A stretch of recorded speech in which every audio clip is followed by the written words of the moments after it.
There is no hope of success for the person who lacks a pleasing personality, one that allows them to cooperate with others in a spirit of harmony. Mr. Hill, that's a powerful statement, a very powerful one. And I think for many of us listening today, that concept, a pleasing personality, might feel a little intimidating, a little out of reach. Could you unpack that for us? What do you really mean by that in today's terms? Of course. You see, Dr. Sinclair, success in any form you can imagine is a team sport. It is a collaborative effort. No one, and I truly mean no one, reaches the summit alone. To achieve any goal of consequence, you need the willing cooperation of other people. Willing cooperation. That's the key phrase. They have to want to help you, not be forced to. Precisely. And so, the question becomes, when do people want to cooperate with you? It's when they enjoy your presence, when they enjoy working with you, when they find your personality to be pleasing. It is as simple as that. This principle states that you must become the kind of person that others are eager to assist, the kind of person for whom others open doors instead of building walls. So, in simple terms, to be successful, we need to be likable? Yes, on the surface, that is the essence of it. A person with a pleasant disposition, someone who smiles, who carries a positive energy, and who doesn't make others feel bad about themselves. That is the foundation. That sounds wonderful, and it makes a great deal of sense. But, Mr. Hill, may I push back on that, respectfully? Please, I always welcome a good challenge. In our world today, we have an almost sacred value we place on a single word: authenticity, on being your true self. Go on. My concern is this. Doesn't this powerful principle of yours, if misunderstood, inadvertently push us toward a kind of hypocrisy? Doesn't it encourage us to wear a permanent mask, a pleasing mask, just to keep others happy, even at the cost of suppressing who we really are? To always smile even when we're not happy inside? I see. And, well, we have counterexamples staring us in the face. Great leaders in our time. Someone like Steve Jobs. Very few would use the word pleasing to describe his personality. The stories of his intensity, even his harshness, are legendary. But, well, he changed the world. So how do we reconcile that contradiction? Is your pleasing personality a universal law? Or is there something deeper hidden within it that we're missing on the first pass? That's the question. That's been on my mind for some time. What an astute question, Dr. Sinclair. A truly astute question.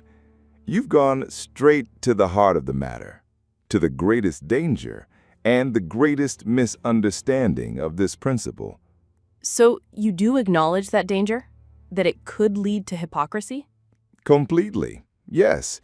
If the principle is misinterpreted, it becomes exactly what you described: a hollow mask, a synthetic smile on a face that is screaming on the inside. And that has no power. It fools no one. But that is not what I am speaking of, not at all. Then please explain it to me. Instead of theory, tell me about a real person, someone you knew personally who lived this principle the right way. Perhaps your friend and contemporary Mr. Dale Carnegie. I've heard that initially he was a very shy man. Is that true? how does someone like that become the global symbol of influencing people? What was his real secret? Ah, Dale. Yes, the perfect example. Do you know his story? He grew up on a poor farm in Missouri, and he was terrified of public speaking, truly terrified. So much so that the first time he tried to give a speech in college, he couldn't utter a single word. That's unbelievable. It's a world away from the image we have of the man who wrote How to Win Friends and Influence People. Precisely. Because Dale was not born with what you would call a pleasing personality. He built it, brick by brick, through observation, through ruthless trial and error on himself. He understood that influencing others wasn't some kind of innate magic. It's a science. It's a set of skills. What kind of skills? What was his first discovery? Something remarkably simple, yet profound. He realized one day that the sweetest and most important sound a person hears in any language is the sound of their own name. As simple as that. From that day on, Dale made an art of remembering people's names. He would say that when you remember and use someone's name, you are paying them a subtle and very effective compliment. You are telling them, "You matter to me. You exist." That was the first brick. That is insightful. That isn't hypocrisy at all. That's paying attention. Paying attention. Exactly. Then came the smile. But, and this is critical, not just any smile. Dale learned quickly that a manufactured, mechanical smile is worse than a frown. People can spot it instantly, and it feels terrible. He would practice, generating a smile that came from within, a smile that started in his eyes first. He would tell himself to think of a reason to be happy to see the person, just for a moment, and then let the smile happen on its own. That smile had power. That smile was real. So that was a skill too. The conscious control of his expression stemming from an internal positive thought. Yes, and his greatest discovery, the one that shaped his entire career, was something he learned across thousands of conversations and interactions, that people, more than almost anything else in this world, are starved for one thing. They are starved to be truly listened to. Truly listened to, not just hearing the words, but understanding the feeling behind them. Understanding the person. Yes, he found that the most charming individual in any room was not necessarily the most talkative one, but the best listener. The one who listened with their entire being, with their eyes, with the nod of their head, and with the intelligent questions they asked afterward. Questions that proved they were truly paying attention. Wait, hold on. So, remembering a name is a skill, a genuine smile is a skill, truly listening, that's also a skill. So you're not saying we have to change our personality to be liked. You're saying these are a set of learnable tools? That changes everything. Now you have arrived at the soul of my philosophy, Dr. Sinclair. That is it, precisely. The greatest mistake people make is right there. They think a pleasing personality means being weak. It means being a yes man. It means sacrificing your own identity to conform, when in fact, it is the exact opposite. The opposite? How so? A truly pleasing personality comes from strength. It comes from self-control. In my research, I identified over 25 traits of a pleasing personality, and nearly all of them can be learned. It all begins from one place: a positive mental attitude. That is the foundation. Charm that doesn't spring from within is like a plastic flower. It might look beautiful, but it's lifeless. It has no fragrance. It attracts no one. So we have to work on our inner world first. Always. It always begins from within. From there, the other skills emerge. For instance, flexibility. The ability just for a moment to step out of your own shoes and walk in theirs, to try and see the world from their point of view. This dissolves anger and judgment and replaces it with empathy. And empathy is incredibly attractive. And the tone of voice, the body language, the things you mentioned about Dale Carnegie? Yes, the conscious control of your vocal tone. Is your voice soothing or stressful? Is your body language open or closed? Does your smile reach your eyes?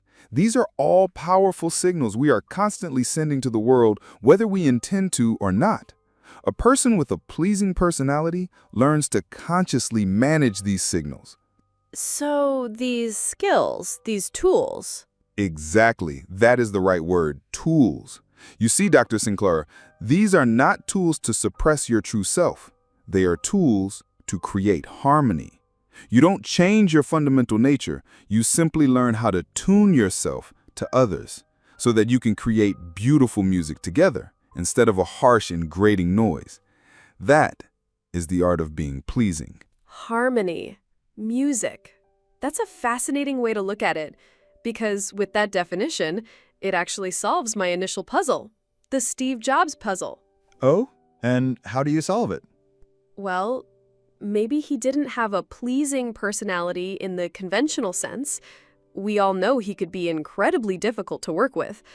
But if we look at him through the lens of these skills and tools you've described, the story changes. Go on. For instance, a positive mental attitude, which you named as the foundation.